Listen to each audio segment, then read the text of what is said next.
Hello everyone. क्या कभी आपने जिस टाइम आपका लैपटॉप या मोबाइल चार्ज हो रहा होता है तो आपने कभी इलेक्ट्रिक शॉक या सेंसेशन फील की है? समटाइम आपने की है या आप इग्नोर कर देती हैं। कई लोगों को नहीं फील होती या कई लोगों ने नहीं की होती। इसके पीछे जो शॉक होता है इसको हम स्टैटिक इलेक्ट्रिसिटी कह देते हैं, इसको इलेक्ट्रिक शॉक भी कह देते हैं। ये बेसिकली कब प्रोड्यूस होता है? जिस टाइम आपका पावर है, पावर के साथ कनेक्टेड है आपका लैपटॉप या मोबाइल। तो इसमें इसके कारण बेसिकली कारण क्या है? जिस टाइम भी आपकी पावर अटैच्ड है तो ये आपकी बॉडी के ऊपर या लैपटॉप या मोबाइल के ऊपर अकोमोडेट हो जाती है स्टैटिक जो इलेक्ट्रिसिटी है, जो कि सेंसेशन पैदा करता है या शॉक पैदा करता है। इसमें इसका एक कारण और होता है, जो दो डिफरेंट टाइप के मटेरियल हैं उसमें जो फ्रिक्शन पैदा होती है जब आप मूव करते हैं तो उसकी वजह से भी ये हो जाता है। होता कहाँ पर है? जहाँ पर लो ह्यूमिडिटी हो या कई बार और रीज़न भी हो सकती हैं। लो ह्यूमिडिटी मेन इसका कारण होता है। एक होता है जो आपकी वायरिंग है वो प्रॉपर्ली ग्राउंडेड ना हो, मतलब कि मान लो आपकी इलेक्ट्रिक पीछे से इलेक्ट्रिक वायर है जो जहाँ घर की या ऑफिस की है, वर्क स्टेशन की है, वो प्रॉपरली हम कहते हैं कि ग्राउंडेड होनी चाहिए। अगर अर्थिंग प्रॉपर ना हो तो उसकी वजह से भी ये हो जाता है। जब किसी कंपोनेंट को टच करती हैं, जरूरी नहीं कि आपके पूरे लैपटॉप में करंट आए, लैपटॉप में किसी भी कंपोनेंट में समटाइम आ सकता है करंट, तो उसके ये इम्प्रॉपर ग्राउंडिंग की वजह से आ जाता है। समटाइम क्या होता है, लीकेज के कारण भी आ जाता है करंट। पहले सबसे पहले कोशिश करो कि आपने जब लैपटॉप या मोबाइल यूज़ करना है, इलेक्ट्रिक पावर के साथ जब चार्ज हो रहा हो उस टाइम ना करो। कोशिश करो, क्योंकि उससे रेडिएशन भी निकलती है और रेडिएशन वैसे भी नुकसान करती हैं। और सेंसेशन है, इलेक्ट्रिक शॉक है, चाहे ये कम होता है लेकिन बॉडी के थ्रू ट्रैवल करता है, कुछ ना कुछ तो इसका डैमेज होता ही होगा। एक 3 पिन जो होता है आपका पावर अडॉप्टर है वो यूज़ करो। इसमें जो 3 पिन होता है ये आपका ना जो भी इलेक्ट्रिक चार्ज है उसका जो एक्सेसिव इलेक्ट्रिक चार्ज है उसका जो पाथ बनता है उसको डिसिपेट सेफली कर देता है।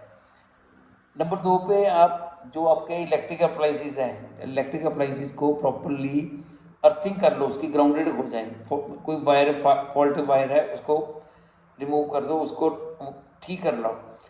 नंबर 3 पे आप ह्यूमिडिफायर घर में लगा सकती हैं, वर्क स्टेशन पे लगा सकती हैं, ताकि आपका जो है मॉइस्चर है वो बढ़ जाए। अगर आपके पास ह्यूमिडिफायर नहीं भी है तो आप किसी बाउल में, पानी के बाउल में रख लो। वैसे तो जो मैं एडवाइस तो यही कर रहा हूँ कि आप जब यूज़ करना है तो बेटर तो यही है कि आप चार्ज ना करो, पहले पूरा चार्ज कर लो फिर यूज़ करो। एंटी स्टैटिक मैट होते हैं या रिस्ट बैंड्स आते हैं, ये दोनों ऑप्शंस हैं। जो एंटी स्टैटिक मैट है वो आप मैट बिछा लिए, मैट बिछाने के बाद उसके ऊपर लैपटॉप आपने रख दिया। ये जो लैपटॉप रखा है आपने, ये ऐसे मटेरियल के साथ बना होता है कि जो आपको स्टैटिक चार्जेस है वो मैट की सरफेस के ऊपर बिल्ट होने से बचा देता है। तो इससे क्या होता है, जब आप कभी भी अपने किसी भी लैपटॉप को या इलेक्ट्रॉनिक कंपोनेंट को, इलेक्ट्रिक डिवाइसेस को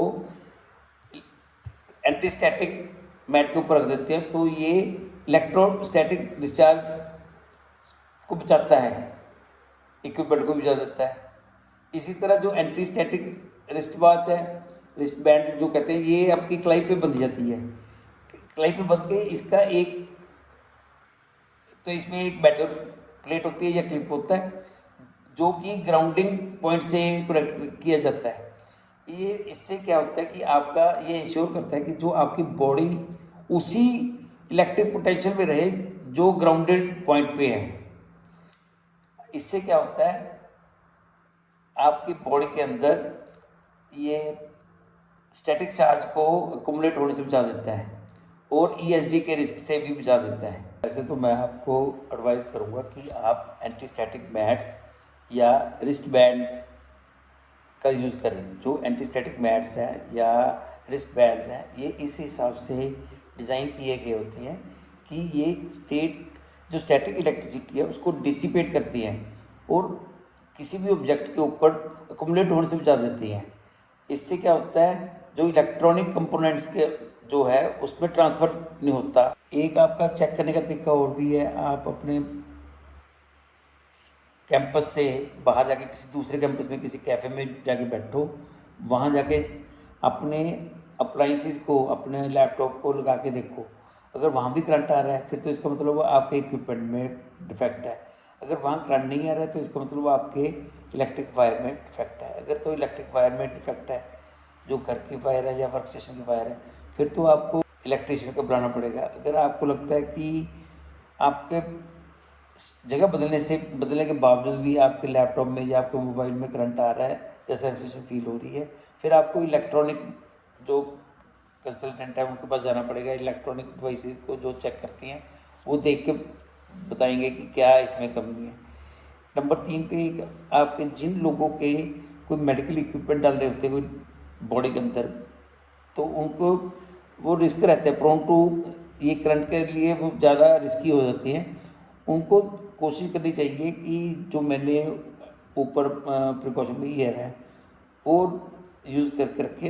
बाकी मेडिकल एडवाइस भी लेते रहे हैं, हेल्थ प्रोफेशनल से, मेडिकल प्रोफेशनल से ज़रूर गाइडेंस लें, एडवाइस लें कि कैसे यूज़ करना है। अगर by chance electric current produce हो भी जाता है तो उसका क्या डिसएडवांटेजेस है, उनको क्या सेफ्टी मेजर्स अडॉप्ट करना चाहिए। Thank you. होप आपको मेरी वीडियो पसंद आई होगी। इसको लाइक करें, शेयर करें और सब्सक्राइब का बटन प्रेस करना ना भूलें, ताकि मैं आपको ज़्यादा से ज़्यादा वीडियोज़ अपलोड कर सकूँ। Thank you.